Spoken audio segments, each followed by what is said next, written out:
এখন? সেটাই তো কথা, ও ছোড়াকে লিগিও মা আমি কথা কুকুরের টাইম এলে কি করবে না? আমার খুব ভয় লাগছে মা, আমাকে একটা কিছু কর। তুই শ্বশুর বাড়ি আসুক দাঁড়া।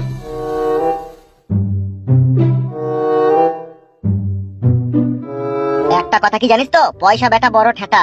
2 পয়সা বিদেশ থেকে কামিয়ে এনেছিস, একটা জায়গা কিনকা একটু ঘর বাড়ি করগা, বুঝলি তো? তুই বাড়ি ঘরের কথা বলছিস, আমি তো ভাবলাম যে একটা মোটরসাইকেল কিনবো, অ্যাপাচি আটিয়ার। মেমুরি কইবে তোর? কেন মেমোরি নাই? এর কপালে চুদা মেমুরি থাকলে এরকম কথা বলতিন না বে তো। তুই কি ভেবেছিস বিদেশ থেকে 1.5 লাখ টাকা কামিয়ে লিয়েছিস যে একটা মোটরসাইকেল কিনবি, দিয়ে মেয়ে ছেলের পেছনে গিয়ে হরেন দিবি নাকি? ওই রকমই তো সিদ্ধান্ত তার রাতে শুই শুই নিলাম। যার পেছনে গিয়ে হরেন মারবি তাহলে নিশ্চয়ই তুই তার সাথে সম্পর্ক রাখতে চাইছিস। হ্যাঁ, সেরকম মেয়ে হলে ভালোবাসবো তো। বুকার মতো কথা বলিস কেন রে মারা? সময় থাকতে নিজেকে শুধরাইতে পারিস না নাকি তুই?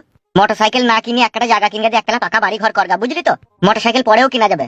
মোটরসাইকেল ছাড়া মেয়ে পাঠাইতে পারছি না যাবে। ধুর লেওরা, কি গাড়ি কিনবি, কি গাড়ি মনে করেছিস? সেটাই তো জিজ্ঞেস করছে, কোন গাড়িটা আমাকে চাপলি বেশি মানাবে বলতো, সেটাই নেবো। তুই এক কাজ কর, পিলাটানা লিগা তেল সার্ভিস পাবি ভালো। পিলাটা না, ও বালের গাড়ির টান নাই, কেমন একটা বয়স্ক বয়স্ক ভাব। যদি ইয়াম্মা কোম্পানির R15 লি তাহলে কেমন হবে? তেল খাইবে বিশাল। তা হইলে ওইসব গাড়ি চালাইলে মেয়ে আপনি পটি যাবে বে।